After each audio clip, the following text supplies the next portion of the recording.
किसे कहा जाता है? साइटोकाइन्स के बारे में हम थोड़ा बहुत पढ़ते हैं कि साइटोकाइन्स किसे कहते हैं। साइटोकाइन्स के बारे में आपको नॉलेज होना चाहिए कि व्हाट इज़ साइटोकाइन्स। साइटोकाइन्स आपको पता होना चाहिए। साइटोकाइन्स हमारे पास दीज आर द मैसेंजर, ये हमारे पास मैसेज है या हमारे पास एक मैसेज है किस सिस्टम के? इम्यून सिस्टम के। इम्यून सिस्टम के जो मैसेज है उनका नाम साइटोकाइन है। साइटोकाइन्स डिवाइड करते हैं दो form में। एक साइटोकाइन नाम है जो हमारे पास ऑन स्पॉट काम करता है, उसका नाम एक्यूट साइटोकाइन्स है। What is acute cytokines? Acute cytokines वो साइटोकाइन्स है जो हमारे पास दूसरे जो साइटोकाइन्स है उसका नाम है रिक्रूट साइटोकाइन्स।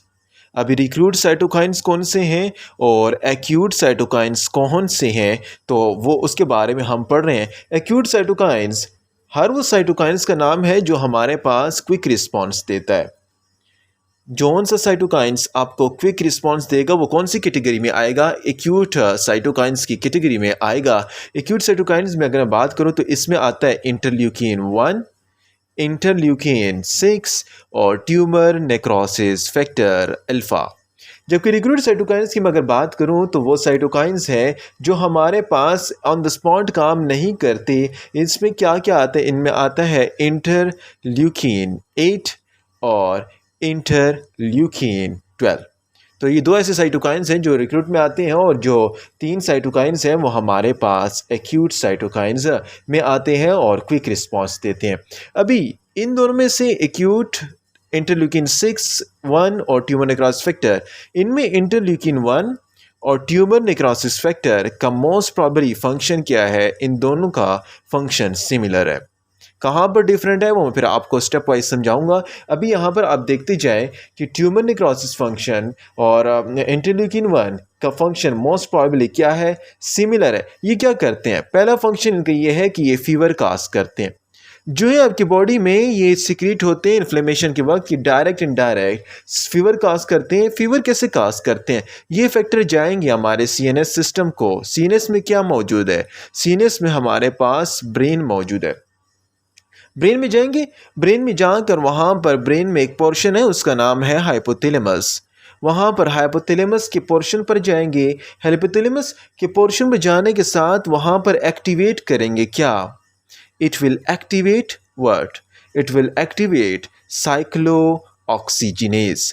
साइक्लो ऑक्सीजिनेज इसने ब्रेन में जहाँ की एक्टिव किया, साइक्लो ऑक्सीजिनेज हमारे पास जो ही एक्टिव हुआ, साइक्लो ऑक्सीजिनेज हमारे पास विल प्रोड्यूस प्रोस्टाग्लैंडिन E2। वो सीधा और सीधा हमारे पास प्रोस्टाग्लैंडिन E2 प्रोड्यूस करेगा और ये प्रोस्टाग्लैंडिन E2 हमारे पास विल इंक्रीज फर्दर हीट। ये हमारे पास हीट प्रोडक्शन इंक्रीज कर देगा। हीट प्रोडक्शन आपकी बॉडी में ज़्यादा हो रही है, राइट? इसके बाद आपको क्या होगा? हीट लॉस लेस होगा। हीट लॉस आपकी बॉडी से कम कर देगा। तो बॉडी का जो टेम्परेचर है वो नॉर्मल कितना है? 37 डिग्री सेंटीग्रेड। 37 से हमारे पास इट विल राइज टू 39 या 38 से 39 तक की टेम्परेचर राइज हो जाएगी। तो ये किस कंडीशन की वजह से हो रही है? इन इंटरल्यूकिन 1 और ट्यूमर नेक्रोसिस फैक्टर ब्रेन पे गया और हाइपोथैलेमस को एक्टिवेट किया, साइक्लो ऑक्सीजिनेज एक्टिवेट हुआ, प्रोस्टाग्लैंडिन E2 एक्टिवेट जो हमारे पास हीट प्रोडक्शन को एक्टिवेट कर रहा है। नंबर 2, दूसरे की मैं अगर बात करूं तो ये दूसरे में हमारे पास क्या करता है? फीवर के बाद it will cause acute inflammation. ये हमारे पास ये दोनों जो है एक्यूट इन्फ्लेमेशन काज करते हैं। एक्यूट इन्फ्लेमेशन का मतलब ये है कि जो इन्फ्लेमेटरी रिस्पॉन्स हैं ये क्या करते हैं? कैसे एक्यूट इन्फ्लेमेशन काज करते हैं? ये हमारे पास चले जाते हैं ब्लड वेसल्स को।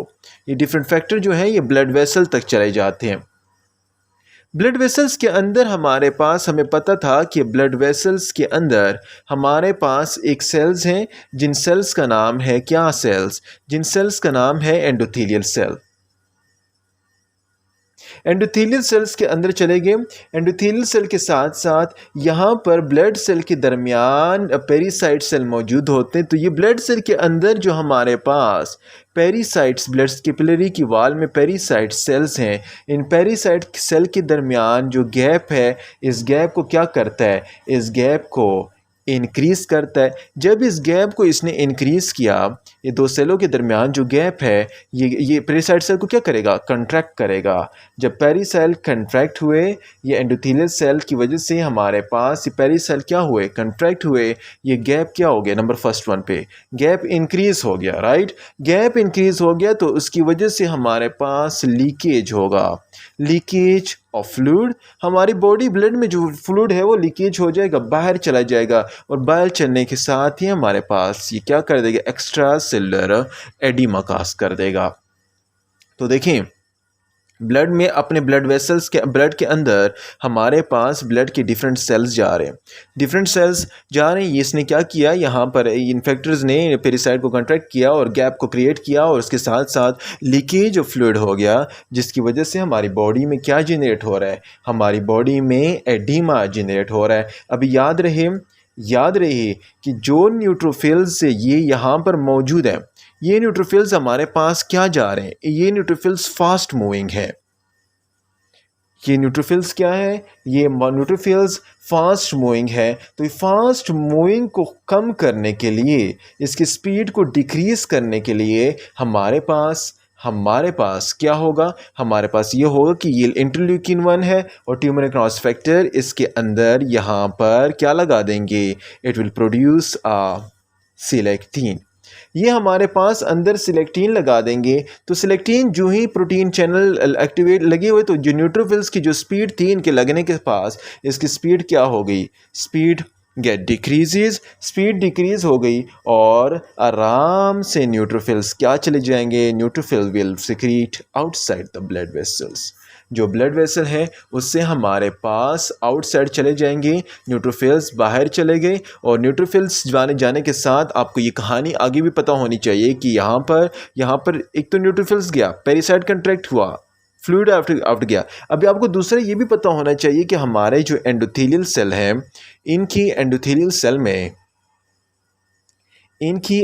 सेल जो है, ये हमारे पास एक प्रोस्टाग्लैंडिन सीक्रेट करते हैं जिसका नाम है प्रोस्टाग्लैंडिन I2। अभी प्रोस्टाग्लैंडिन जो I2 यहाँ से सीक्रेट होता है, ये प्रोस्टाग्लैंडिन I2 का फंक्शन क्या है, प्रोस्टाग्लैंडिन I2 का ये फंक्शन है कि डायरेक्ट क्या करता है, वेजोडाइलेशन कर लेता है। ये हमारे पास प्रोस्टाग्लैंडिन I2 की मैं अगर बात करूं तो it will produce directly vasodilation. ये हमारे पास क्या करेगा, वेजोडाइलेशन करेगा। जब वेजोडाइलेशन होगी तो ब्लड फ्लो क्या होगा, कम होगा कि ज़्यादा होगा, blood flow will increases. Blood flow हमारे पास क्या हो जाएगा, ब्लड फ्लो हमारे पास ज़्यादा हो जाएगा।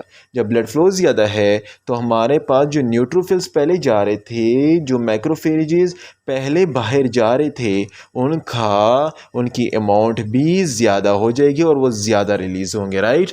न्यूट्रोफिल्स, मैक्रोफेजेस, इनकी रिलीजिंग हमारी बॉडी से ज़्यादा हो जाएगी, और इसके साथ साथ हमारे पास इंटरल्यूकिन 1, ट्यूमर नेक्रोसिस फैक्टर। अभी देखिए ये एक्यूट फेज का रिस्पॉन्स चल रहा है, राइट। देखिए ये सारी चीज़ें न्यूट्रोफिल और मैक्रोफेजेस कहाँ से निकल गई, यहाँ से बाहर आ गई, न्यूट्रोफिल्स भी बाहर आ गए, मैक्रोफेजेस भी बाहर आ गए।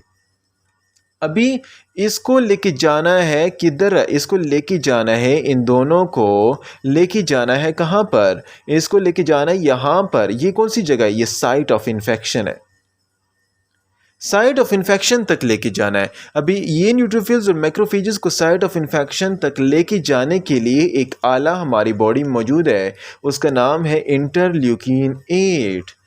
इंटरल्यूकिन 8 ये क्या करता है, इंटरल्यूकिन 8 जो रिक्रूट साइटोकाइंस था, ये हमारे पास this will act as a chemotactic factor. ये कीमोटैक्टिक फैक्टर के तौर पर काम करता है और कीमोटैक्सिस करता है, और ये जो फैक्टर है ये यहाँ पर आ जाते हैं और उनकी मूवमेंट कर देता है, किधर, उनकी मूवमेंट कर देता है हमारे पास साइट ऑफ इन्फेक्शन तक। तो इंटरल्यूकिन 1 के बारे में बता चुका हूँ। तो यहाँ पर इंटरल्यूकिन 1 क्या और ट्यूमर नेक्रोसिस फैक्टर क्या काम कर रहे हैं, ये काम कर रहे हैं कि पेरिसाइट कंट्रैक्ट किया, फ्लूइड बाहर गया, एडिमा हो गया। जो सेलेक्टिन थी उनको एक्टिवेट किया, सेलेक्टिन लगाए जिसकी वजह से स्पीड क्या होगी, डिक्रीज होगी। किस चीज़ की? न्यूट्रोफिल्स की। न्यूट्रोफिल मैक्रोफेजेस बाहर आए, साइट ऑफ इन्फेक्शन किसकी वजह से? इंटरल्यूकिन 8 की वजह से वो हमारे पास साइट ऑफ इन्फेक्शन की तरफ चले गए। अभी इंटरल्यूकिन 1 का सिर्फ ये काम नहीं है, इंटरल्यूकिन 1 जो ही इंक्रीज होगा, जो ही रिलीज होगा, ये हमारे पास बोन के पास जाएगा। बोन के ऊपर सेल्स हैं जिनका नाम है ऑस्टियोक्लास्ट। ऑस्टियोक्लास्ट को क्या करेगा? एक्टिवेट करेगा, और ऑस्टियोक्लास्ट जो ही एक्टिवेट होगा, it will produce bone resorption. Bone की ब्रेक डाउन करेगा, और बोन की ब्रेक डाउन के साथ हमारे पास कैल्शियम की लॉस ज़्यादा होगा। कहाँ पर? ब्लड को लॉस होगा calcium. It will leads to a condition called hypercalcaemia. तो हाइपरकैल्सीमिया ब्लड में किसकी वजह से होती है? हमारे पास इंटरल्यूकिन 1 की वजह से यहाँ पर ऑस्टियोक्लास्ट एक्टिवेट हुआ, और उसके साथ साथ उसने हमारे बोन रिजॉर्प्शन की, और हमारे पास हाइपरकैल्सीमिया की कंडीशन डिवेलप हो गई। इंटरल्यूकिन 1 हो गया, ट्यूमर नेक्रोसिस फैक्टर हो गया। Interleukin 1 will cause fever, tumour necrosis factor हो गया, इसके साथ ये भी ऐसे ही काम करता है। और नेक्स्ट जो है हमारे पास जो एक्यूट में है वो है इंटरल्यूकिन 6। इंटरल्यूकिन 6 कैसे कम फंक्शन अदा करेगा? इंटरल्यूकिन 6 की मैं बात कर रहा हूँ। इंटरल्यूकिन 6 हमारे पास एक्यूट फेस में आता है। याद रहे, जब आपके पास बॉडी में इन्फेक्शन होता है तो इन्फेक्शन के होने के साथ ही interleukin 6 is secreted from macrophages. जो मैक्रोफेजेस हमारी बॉडी में मौजूद हैं, इन मैक्रोफेजेस के अंदर से हमारे पास इंटरल्यूकिन 6 सिक्रेट होता है। और ये हमारे पास इंटरल्यूकिन 6 क्या करता है? इंटरल्यूकिन 6 हमारे पास लीवर को जाएगा, और लीवर पे जाने के साथ लीवर कहेगा शाबा शाबा आप क्या करो? इंक्रीज करो एक प्रोटीन को, उसका नाम है एक्यूट फेस प्रोटीन। और ये एक्यूट फेस प्रोटीन किसके लिए इंक्रीज करो? इन्फ्लेमेशन के लिए इंक्रीज करो। तो एक्यूट फेस प्रोटीन एक इंक्रीज करेगा, उसका नाम है सी रिएक्टिव प्रोटीन, CRP। ये इस फेस में इंटरल्यूकिन 6 जो मैक्रोफेजेस से आ रहा है वो एक्यूट फेस प्रोटीन इंक्रीज करेगा, तो वहाँ पर सी रिएक्टिव प्रोटीन हमारे पास ज़्यादा होंगे। वो ज़्यादा होंगे कौन सी कंडीशन में? इन्फ्लेमेशन की कंडीशन में। तो ये CRP हमारे पास इन्फ्लेमेशन की कंडीशन में ज़्यादा हो जाते हैं, और ये एक्ट एज अ मार्कर के तौर पर भी हम यूज़ करते हैं। अभी देखें, हमने इंटरल्यूकिन 1 पढ़ लिया, राइट, हमने इंटरल्यूकिन 6 पढ़ लिया, राइट, हमने ट्यूमर नेक्रोसिस फैक्टर भी पढ़ लिया। अभी जब ये तीनों ही एट अ टाइम, जब ये तीनों ही एट अ टाइम हमारे पास एक्टिव हो जाए, किस कंडीशन में एक्टिव हो जाए? अगर आपके पास कोई बॉडी में सेप्सिस की कंडीशन है, सेप्सिस की कंडीशन का मतलब ये है कि हमारे पास बॉडी में इन्फेक्शन हुआ है। अगर आपकी बॉडी में इन्फेक्शन हुआ है और ये ऑन द स्पॉट ही आपका सिक्रीट हो गया है, तो ऑन द स्पॉट सिक्रीट होने की वजह से ये हमारे पास क्या करते हैं? ये हमारे पास ऑल दीज फैक्टर जब तीनों सिक्रीट हो जाए तो ये हार्ट रेट को डिक्रीज करेंगे। हार्ट रेट डिक्रीज हुआ, हमारे पास ब्लड प्रेशर डिक्रीज हुआ। ब्लड प्रेशर डिक्रीज के तो patient will fall and it leads to syncope या कोमा की कंडीशन में चला जाएगा। नंबर 2, हमारे पास नाइट्रिक ऑक्साइड, ये एंडोथेलियल सेल में हमारे पास सेल्स होते हैं एंडोथेलियल सेल, उनसे नाइट्रिक ऑक्साइड इंक्रीज करेगा। नाइट्रिक ऑक्साइड इंक्रीज करेगा तो which will increase vessel dilation and will cause vasodilation. तो ये हमारे पास interleukin 1, interleukin 6 tumour necrosis factor, जब आपका कोई भी ऐसा इन्फेक्शन होता है जो सेप्सिस की कंडीशन हो, तो उसमें ऑन द स्पॉट ये हमारे पास हार्ट रेट डिक्रीज करके, ब्लड प्रेशर कम करके, और हमारे पास सिंकोपी या कोमा की कंडीशन लेके आ सकते। तो सेप्सिस में हमारे पास बेहोशी या कोमा की कंडीशन, पर्सन जो होता है will start fall and he will fall और गिर जाता है। तो यहाँ पर ये नाइट्रिक ऑक्साइड इंक्रीज हो रहा है और उसकी वेसोडाइलेशन भी हो रही है। तो ये जो हमने पढ़ा है इंटरल्यूकिन 1, इंटरल्यूकिन 6 और ट्यूमर नेक्रोसिस फैक्टर के बारे में और इन्फेक्शन के बारे में से रिलेटेड है। तो आगे हम पढ़ते हैं नेक्स्ट में एक्यूट फेस हो गया। रिक्रूट फेस जो है उसमें इंटरल्यूकिन 8 है और इंटरल्यूकिन 12 है, वो हम नेक्स्ट लेक्चर में डिटेल से पढ़ते हैं।